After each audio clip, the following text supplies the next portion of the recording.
Visa കാര്യത്തിൽ കടുപ്പിച്ച് തന്നെ മുന്നോട്ട് പോവുകയാണ് അമേരിക്ക. ഇപ്പോഴിതാ വിസ അംഗീകരിച്ചുവെന്ന് കരുതി വിദ്യാർത്ഥി വിസ അപേക്ഷകരുടെ സ്ക്രീനിംഗ് പ്രക്രിയ അവസാനിച്ചിട്ടില്ലെന്ന് ഇന്ത്യയിലെ US എംബസി അറിയിച്ചിരിക്കുന്നു. അമേരിക്കയുടെ ഇമിഗ്രേഷൻ നിയമങ്ങൾ കൃത്യമായി പാലിക്കുന്നുണ്ടെന്ന് ഉറപ്പാക്കാൻ മുഴുവൻ അപേക്ഷകരെയും നിരന്തരമായി പരിശോധിക്കുമെന്നും എംബസി പറഞ്ഞു. തെറ്റായ വിവരങ്ങളാണ് സമർപ്പിച്ചതെങ്കിൽ വിസ റദ്ദാക്കുക എന്നതായിരിക്കും തൊട്ടടുത്ത നടപടിയെന്നും US എംബസി വ്യക്തമാക്കി. വിസ റദ്ദാക്കുന്നതിന് പുറമെ നാടുകടത്തലിനും വിധേയമാക്കുമെന്നും എംബസി പറയുന്നു. വ്യാജ വിവരങ്ങൾ നൽകി രാജ്യത്തെത്തിയാൽ ഭാവിയിൽ വിസ റദ്ദാക്കപ്പെടാനും സാധ്യതയുണ്ടെന്ന് മുന്നറിയിപ്പുണ്ട്. വിദേശ രാജ്യങ്ങളിൽ നിന്നുള്ള വിദ്യാർത്ഥികളെ ലക്ഷ്യമിട്ട് US പ്രസിഡന്റ് ഡൊണാൾഡ് ട്രംപ് പ്രവർത്തിക്കുന്നതിനിടെയാണ് എംബസിയുടെ പുതിയ അറിയിപ്പ് എത്തുന്നത്. വിസ ലഭിക്കാൻ കഴിഞ്ഞ 5 വർഷത്തെ എല്ലാ സോഷ്യൽ മീഡിയ അക്കൗണ്ടുകളും വെളിപ്പെടുത്തണമെന്ന് ഇന്ത്യയിലെ US എംബസി നിർദ്ദേശിച്ചിരുന്നു. DS-160 ഫോമിൽ വെളിപ്പെടുത്തണമെന്നും അല്ലെങ്കിൽ വിസ നിഷേധിക്കുന്നതിന് അത് കാരണമാകുമെന്നുമാണ് എംബസി അറിയിച്ചത്. അപേക്ഷകർ 5 വർഷത്തിനുള്ളിൽ ഉപയോഗിച്ച എല്ലാ പ്ലാറ്റ്ഫോമുകളുടെയും ലിസ്റ്റ് നൽകണമെന്നും കൂടാതെ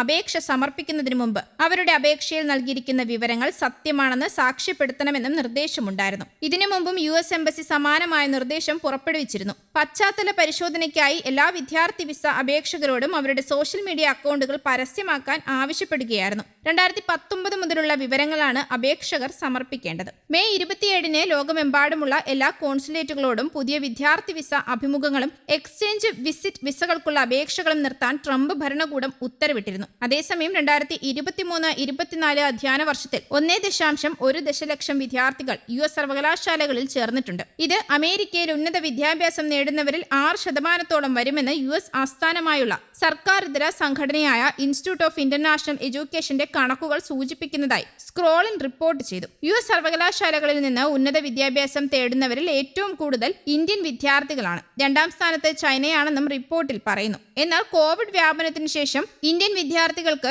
US വിസ അനുവദിക്കുന്നത് ഗണ്യമായി കുറഞ്ഞിട്ടുണ്ട്. അതേസമയം എല്ലാ കുടിയേറ്റ ഇതര വിസ അപേക്ഷകളിലും $250 വിസ ഇന്റഗ്രിറ്റി ഫീസ് നടപ്പാക്കിയിരിക്കുകയാണ് US.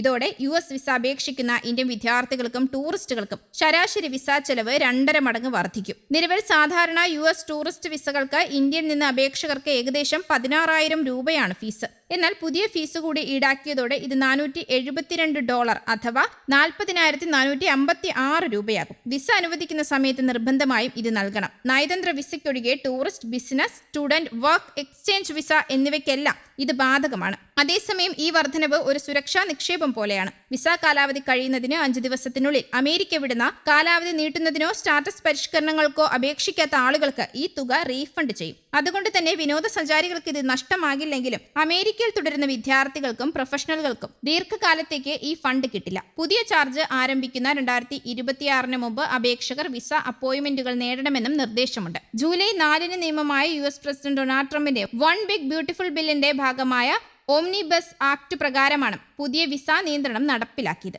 News desk Kerala Kaumudi.